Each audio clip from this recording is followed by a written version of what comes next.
स्वागत है आप सभी का हमारे डीएल कहानीकार चैनल में। आज की कथा श्री गजानन एवं श्री गणेश जी की बाल लीला की है।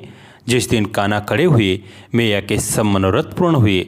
आज मैया ने गणपति की सवामनी लगाई हैं। रात भर बैठकर लड्डू तैयार किए। सुबह कान्हा को ले मंदिर गई। पूजा करने बैठी और कान्हा को उपदेश देने लगी। कान्हा, ये जे का भोग बनाया है, पूजा करने पर ही खाना होगा। सुन कान्हा ने सिर को हिलाया है। यह कह मैया जैसे ही जाने को मुड़ी, इतने में ही गणेश जी की सूंड उठी और उसने एक लड्डू उठाया है, कान्हा को भोग लगाया है। कान्हा मुँह चलाने लगे। जैसे ही मैया ने मुड़कर देखा, गुस्से से आग बुबला हुई। क्यों रे लाला, मना करने पर भी क्यों लड्डू खाया है? इतना सब्र भी न रख पाया है। मैया, मैंने नहीं खाया, ये तो गणेश जी ने मुझे खिलाया। रोते हुए कान्हा बोल उठे। सुन मैया डपटने लगी। वारे, अब तक तो ऐसा हुआ नहीं। इतनी उम्र बीत गई, कभी गणेश जी ने मुझको तो कोई ऐसा फल नहीं दिया। अगर सच में ऐसा हुआ है तो अपने गणेश से कहो एक लड्डू मेरे सामने तुम्हें खिलाए, नहीं तो लाला आज बहुत मैं मारूंगी। झूठ भी अब बोलने लगा है। अभी से कहाँ से ये लक्षण लिया है? सुन मैया की बातें कान्हा ने जान लिया। मैया सच में नाराज हुई। कन्या रोते हुए कहने लगे, गणेश जी एक लड्डू और खिला दो, नहीं तो मैया मुझे मारेंगी। इतना सुनते ही गणेश जी की सूंड ने एक लड्डू और उठाया और कान्हा को भोग लगाया। इतना देख मैया गस खाकर गिर गई और ये तो कान्हा पर बाजी उल्टी पड़ गई। झट भगवान ने रूप बदलवाता को उठाया, मुंह पर पानी छिड़का।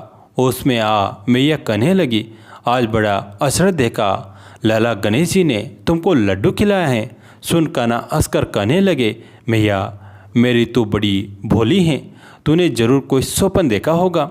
इतना कान्हा ने मुंह खोल दिया। अब तो वहाँ कुछ ना पाया। बोली, यशोदा ने जो कान्हा ने कहा उसे ही सच माना। नित्य नई नई लीलाएं करते हैं, मैया का मन मोहते हैं। मैया का प्रेम पाने को ही धरती पर अवतरित होते हैं। हरि बोल। ब्राह्मण था, वो सूरज भगवान का भक्त था। नाता धोता कहानी कहता था, पर कमाता कुछ भी नहीं था। ब्राह्मण घर में रहता तो ब्राह्मणी बार बार कमाने के लिए परेशान करती। बाहर कहीं जाता तो अड़ोसी पड़ोसी भी उसे निकम्मा कहकर अपमानित करते। अतः एक दिन वो नहा धोकर अपने पूजन की सामग्री लेकर वो जंगल में चला गया। वहाँ एक सूखे पीपल के पेड़ के नीचे बैठकर पूजा पाठ करी और सूरज भगवान की कथा करी। वहाँ पीपल के पास एक सूखा सा तालाब भी था। उसमें थोड़ा सा ही पानी था। उसी पानी से लोटा भरकर सूर्य भगवान को जल चढ़ाया। पूजा का जल बहकर पीपल और सूखे तालाब में ही भी गया। जल के जाते ही सूखा पीपल हरा भरा तथा सूखा तालाब साफ पानी से भर गया। उस जल में सूर्य भगवान दिखाई देने लगे और कहने लगे, ब्राह्मण मांग तू क्या मांगता है?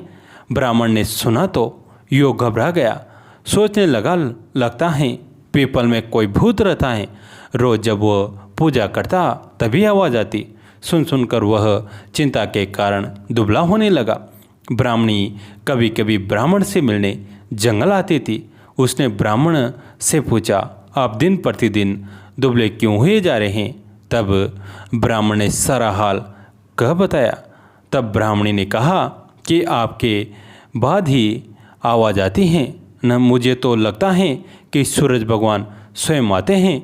इस बार जब आवाज़ आए तो तुम सब कुछ मांग लेना। ब्राह्मण ने बोला, कैसे मांगूं? ज़्यादा कुछ कहना होगा तो मैं भूल जाऊंगा। कोई ऐसी तरकीब बताओ जिससे कम शब्दों में ज़्यादा सा मिल जाए।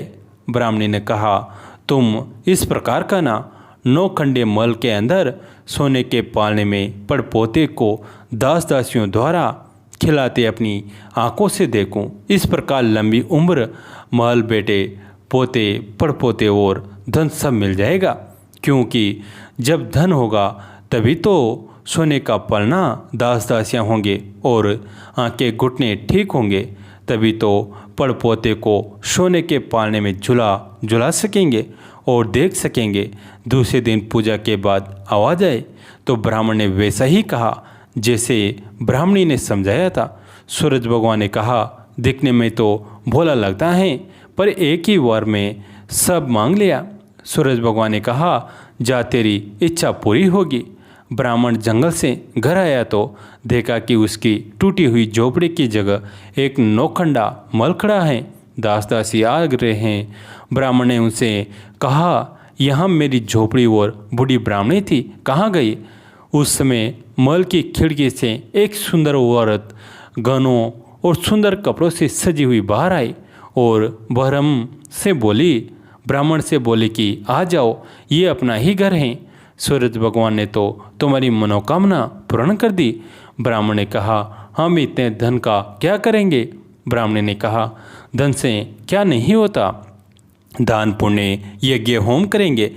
फिर ब्राह्मण ने वैसा ही किया। अब सब राजा की जगह ब्राह्मण का गुणगान करने लगे।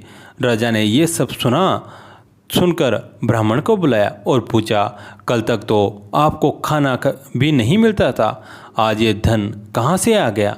कहाँ से चोरी डाका डाला? ब्राह्मण ने कहा कि ये सब तो सूर्य भगवान की कृपा है और सारी कहानी बता दी। राजा ने कहा, मेरे पुत्र नहीं है तो मुझे क्या करना चाहिए? ब्राह्मण ने राजा को सूर्य भगवान की पूजा की विधि बताई। राजा ने वैसा ही किया, यूँ उसके पुत्र हो गया। सब लोग सूर्य भगवान की जय बोलने लगे। हे सूर्य भगवान, जैसे ब्राह्मण को और राजा को की मनोकामनाएं पूर्ण की, वैसे सबकी करना। कहानी कहने वाले की, कहानी सुनने वालों की, सबके मनोकामनाएं पूरी करना। अगर किसी और का दुख देखकर आपको भी दर्द होता है तो इसका मतलब है कि आपकी आत्मा में परमात्मा विराजमान है। कोई भी कर्म करने से पहले एक बात को हमेशा ध्यान रखना चाहिए कि ईश्वर की नज़र सब पर होते हैं। अच्छे लोगों की ईश्वर परीक्षा बहुत लेता है लेकिन साथ नहीं छोड़ता है, और बुरे लोगों को ईश्वर बहुत कुछ देता है लेकिन साथ नहीं देता है। जो कुछ भी है तुम्हारे दिल में है, सब ईश्वर को खबर है। तुम्हारे हर हाल पर भगवान की नज़र है। जब तक ईश्वर तुम्हारे साथ हैं तब तक दुनिया की कोई भी ताकत तुम्हें हरा नहीं सकती है। कर्म का फल इंसान को उसी तरह ढूंढ लेता है जिस तरह बछड़ा सैकड़ों गायों के बीच अपनी माँ को ढूंढ लेता है। मन का झुकना बहुत ज़रूरी है। केवल सर को झुकाने से परमात्मा को प्राप्त नहीं किया जा सकता। प्रार्थना शब्दों से नहीं, हृदय से होनी चाहिए, क्योंकि ईश्वर उनकी भी सुनते हैं जो बोल नहीं सकते। कैसी लगी ये कहानी? अच्छी लगी तो लाइक कीजिए, अपने दोस्तों के साथ, फैमिली के साथ शेयर कीजिए। कहानी अंत तक सुनने के लिए आप सभी का तहे दिल से धन्यवाद।